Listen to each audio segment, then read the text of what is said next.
Otro gadu Olimpiskais centrs Limbaži, sadarbojoties ar biedrību A2, rīkoja labdarības auto orientēšanās sacensības. Šogad tam pieteicās 18 komandas nevien no novada, bet arī citām tuvākas un tālākas apkārtnes vietām. Starts bija pie Limbažu peldbaseina, pirms tam arī neliela instruktāža visiem dalībniekiem. Paldies visiem, kas ir ieradušies, es esmu uzvarētāji, jau esat startā. Tad atgādinu vēlreiz visiem, ka mēs braucam ievērojot ceļu satiksmes noteikumus, un šis ir labdarības pasākums, jūs braucat mierīgi, ja?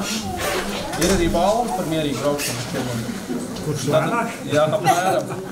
Tātad jūsu uzdevums ir 3 stundās, jums katram ir zināma sava starta minūte.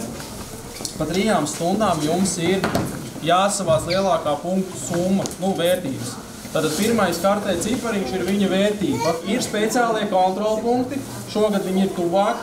Viņos izpildot uzdevumu, jūs dabūjat vēl papildus punktus. Bet es neteikšu cik, lai ir interesantāk, bet tie punkti ir diezgan lieli. Kartes komandām gan piešķīra tikai īsi pirms starta, tātad maršrutu plānošana bija jābeidz operatīvi, jau esot ceļā. Kontrolpunkti ir izvietot tā, lai viņas nevarētu savākt 3 stundās visus, un tad sākās taktiskā spēle, kad ir jāizvēlas, kur ir vērtīgākie un kurus vērts ņemt.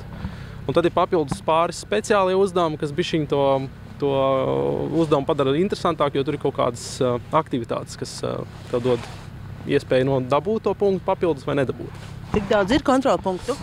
Kopumā 26 kontrolpunkti ir vispār salikt apkārt, plus vēl 3 tie ir tie papildus bonus punkti, ja par uzdevumu izpildījām. Un tā apkārtne ir tiešām viss novads? Jā, principā ir dažādi lieluma ceļi, tie ir valsts nozīmes ceļi, un pārsvarā uz lieliem ceļiem mēs neliekam punktus, pārsvarā kaut mazāk zemes ceļi.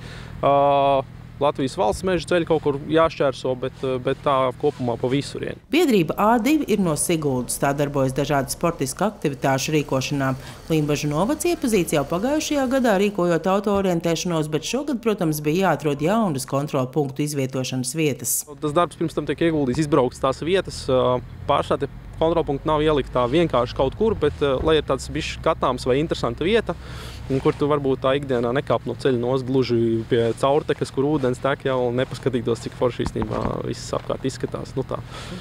Vai tas, ka ir uzsnidzis sniegs, jūs nepatraucēja? Tas palīdz tieši ainai, bišķiņ smukāk izskatās.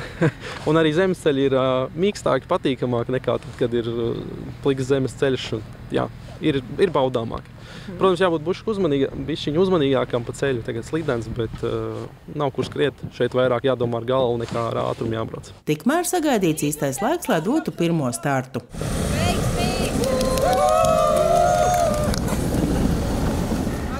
Dalībnieku vidū bija gan tādi, kas jau šādā aktivitātē ir piedalījušies, gan tādi, kam šī bija pirmā auto orientēšanās pieredze. Taču visiem pirms starta skaidrs priekšā labs piedzīvojums. No kurienes esat? No Liepupes. Gan vietējie. Ja vietējie, kā ir vietējiem, kā jūs domājat, ir vieglāk orientēties pēc tam tai kartē? Nē. Mēs vēl neesam redzējuši karti. Sevišķi to dara pirmo reizi. Ja pirmo reizi tāpat nebūs viegli. Bet es domāju, būs ļoti aizraujoši. No Liepupes, no Cēsīm un no Ādažiem. Tāda jauktā komanda. 50 uz 50. Mēs esam Limbažu šņikātāji. Šņikājam pa Limbažiem. Kā izdomājāt, ka jāpiedalās? Redzējām Facebookā reklāmu, piedāvājām draugiem, te mēs esam. Ir līdzīga pieredze šādā aktivitātē? Nekad. Pirmo reizi. Ir bijis jau sen. Jā, sapņi piepildās. Galvenais vēlēties, un tad jau tas viss notiek. Kā jūs domājat, ja ir vietējie cilvēki, tad ir kaut kāda priekšrocība labāk pārzināt to apkārtni? Es domāju, nē, te ir jābūt vienkārši attapīgam. Jā, jāpazīst karte. Ja pazīst karti, man liekas, noteikti ir priekšrocības. Ja ir kaut kāda pieredze uz orientēšanos, tad noteikti ir priekšrocības. Pirmoreiz tādā aktivitātē piedalāties? Nē, šajā tieši otro reizi. Un kā bija pagājuši gadu? Patīkami, jauki pavadīts laiks, labdarība vienmēr ir atbalstam. Neko slikti nevar teikt. Ko sagaidat no šīs dienas, šīs pēcpusdienas? Droši vien kaut ko interesantu maršrutu, daudz pārsteigumu, bet labu pārsteigumu. Un lai visiem veicās, es domāju, ka mums visiem veiksmi noderēs, jo jums šodien sniedziņš smuks uzsniedz. Bet saulīt spīd, tā kā visiem būs forši, man liekas, mēs kopā. Mums jaunākais dalībnieks arī uz muguras sēž. Jā. Tā kā visi piedalāmies šodien rallijā. Vispār pirmoreiz, galīgi pirmoreiz. Tad nemaz tā īsti nezināt, ko sagaidīt. Vispār neko. Bet kā mēs esat sagatavojušies? Grāviem vairāk vai mazāk. Jo laika apstākļi tādi. Jā, ir. Bet ir. Štropi ir līdz, tā kā viss kārtībā. Gan jau tiksim ārā.